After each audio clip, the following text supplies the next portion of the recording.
So let's look over here with the addendum to the Perpetual Trauma Machine. Now, in case you guys missed it, the Perpetual Trauma Machine was a 3-part series by Shane Cashman.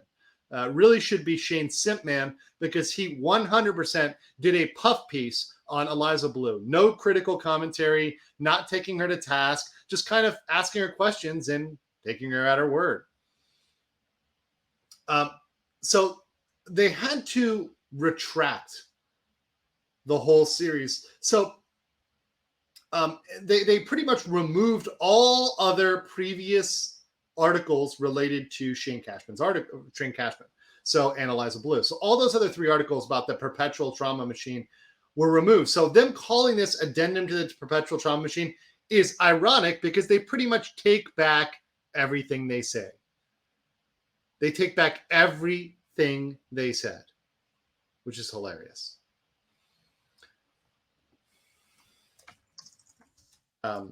So let's read through this and see how they take this out. So after the publication, Shane Cashman contacted Manuel Chavez, a name that had been reported as a one-time affiliate of the now defunct public relations company. So here's what happened. Manuel Chavez, aka Defungo, he was the one they were calling the gang stalker. The gang stalker. He was the individual they were calling that. He was the one they were pinning this on. So this whole thing was put on him. So I said this, and I said this first. I was the one who came out there ahead of everybody else and said this. Defamation, defamation, defamation. Look back. I said it. These guys have to worry about defamation. Tim Pool has to worry about defamation. I was one of the first people to say that, and I stayed on it because I knew it was going to go there. I knew it was going to go there. I was getting information from people on both sides of this. I was getting information from Tim Simps that were trying to write me saying, oh, no, this really is an op, bro. This is an op. They really believe that. They're like, this is an op. Here's the proof. Here's the receipts. They were trying to convince me of this. While on the other side, people were, saying, hey, look, these guys are just totally shilling for Eliza Blue. There's probably some sexual shenanigans that went on between the TimCast crew and Eliza. I was getting information on both sides. I got to be honest. But looking at it each and every time, I was very, very wary on both sides to not say anything defamatory. And I knew that these people, they're not being careful. They're not thinking. They're just doing things. They're just saying stuff. They're just making accusations. And when you start doing that, you're going to defame somebody. And eventually somebody with enough money is going to sue you for defamation. Eventually that's going to happen. You get away with it for a while, but eventually somebody is going to say, hey, I'm going to file a claim against you because you're defaming me right now. You've accused me of a crime that I didn't do.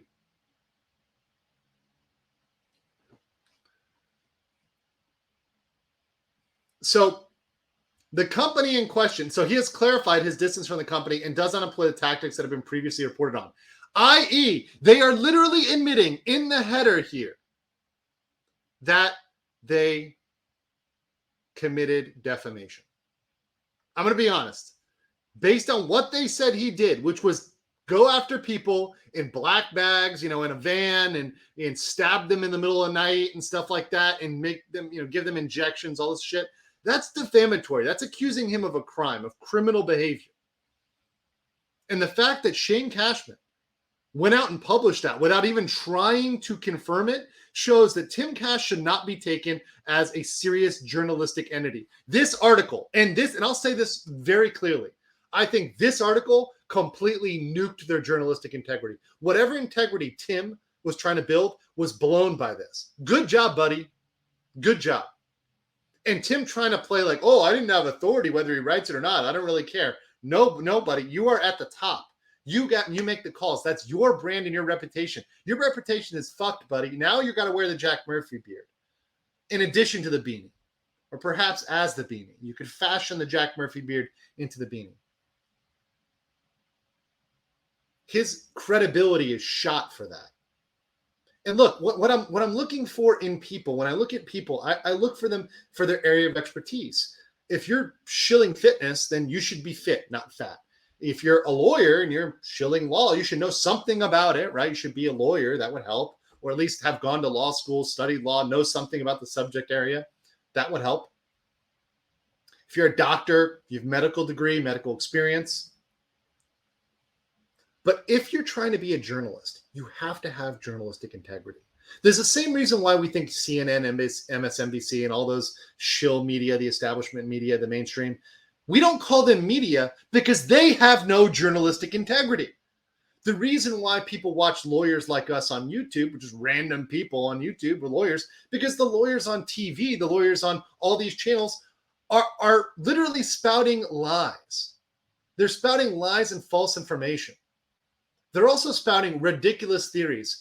Let me pull one up. I actually wasn't going to do this, but there was a theory about the Murdaugh trial that was brought out, I believe, by Law and Cuck. Let me pull them up right now. They're just throwing out just wild theories, which to me, it's actually funny. They're edging on defamation here with some of the stuff they throw out there. Let's see. I don't know if they've played it yet. Okay, let me not put this on them then. They may have retracted it. But I saw a video that was circulating out there. And if you guys find this, please send this to me.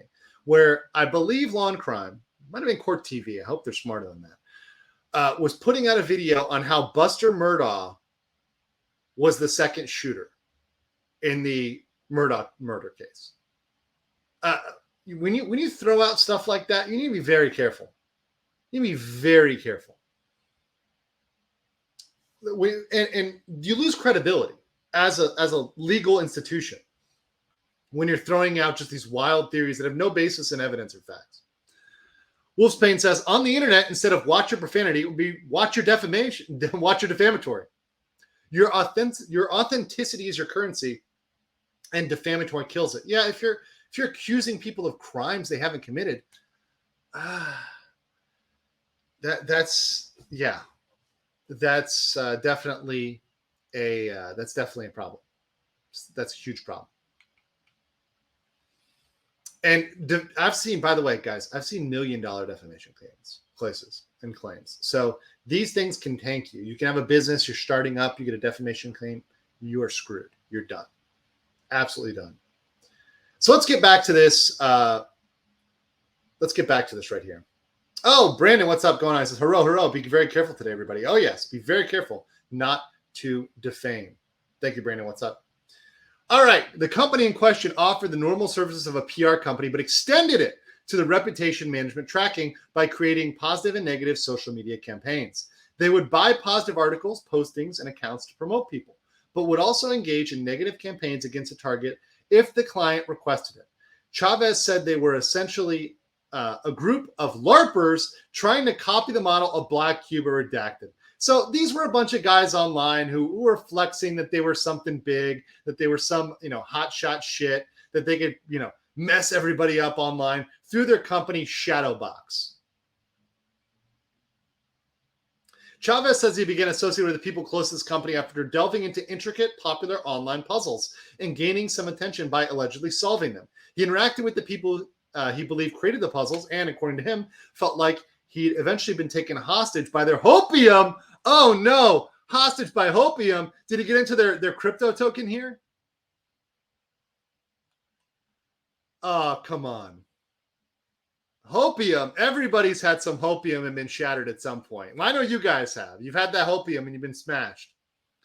Oh, thank you, Bible Lover, for the 20 euros. Says, you were kicked out of the LawTube treehouse or tea house, whatever. Congrats on that. Your free spirit to seek the truth rather than following groupthink inspires me, and I'm applying that spirit to my own work. Keep on your good work. Guys, do whatever the hell you want to do.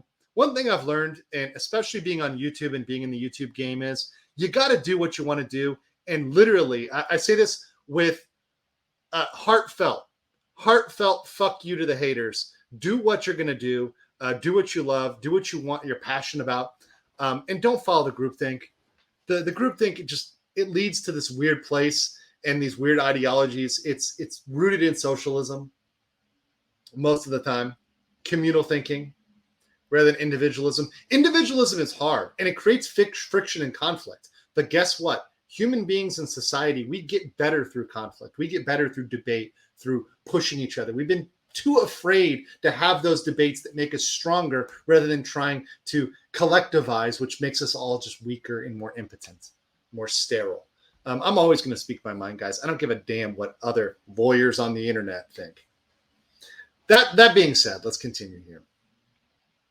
Chavez says that he spent years trying to expose the wrongdoings of people in that circle, but keeps being lumped in with them despite these efforts. Actually, speaking of, you brought up the whole LawTube thing. This actually reminds me of the same thing right here. You're trying. Imagine, like, for example, I spend years calling out the legal grifters and calling out the snakes in the grass, so to say. And yet, even after that, I get lumped in with them. And I can see how this would happen. Imagine the mainstream media right now. If the mainstream media looks at lawyers on YouTube, they're not going to differentiate between us. They're not going to know that some of us don't work with the others, right? They're just going to say, oh, all YouTube lawyers are the same. Every YouTube lawyer is the same. They're going to find one of us, find one flaw, and disqualify all of us. That's just how it works. That's just how people work. It's dishonest, it's disingenuous, and it's bad journalism. And by the way, that's what Shane Cashman did here. Shane Cashman was lazy as hell. You guys are saying, I'll take a suitcase full of hopium, please. Hopium. It's not for breakfast anymore. What's up, Don? Good to see you. All right. So he told Shane Cashman he ended up getting a restraining order against some of the people he interacted with. He provided TimCast News with copies of the order. So he showed them that he was not part of it. That's actually important.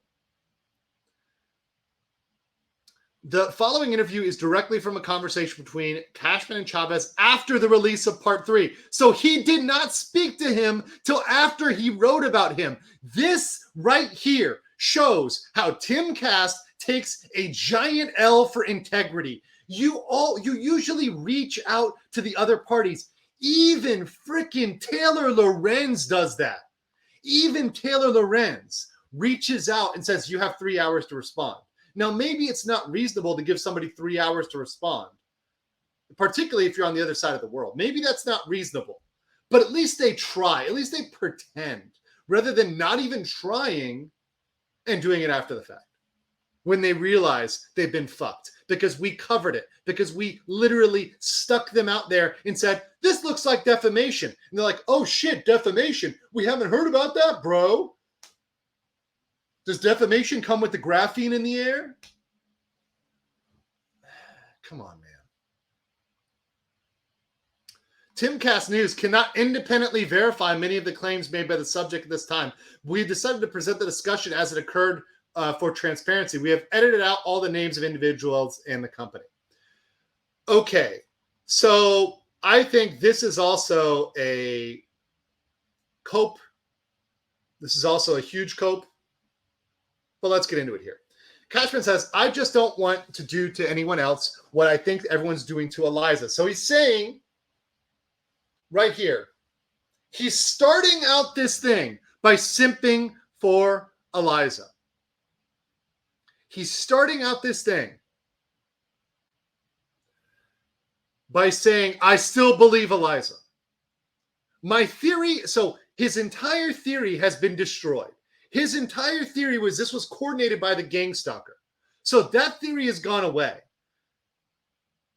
So if your whole defense is gone, then everything about Eliza must be true because it's been backed up, verified. It's clearly not coming from these people.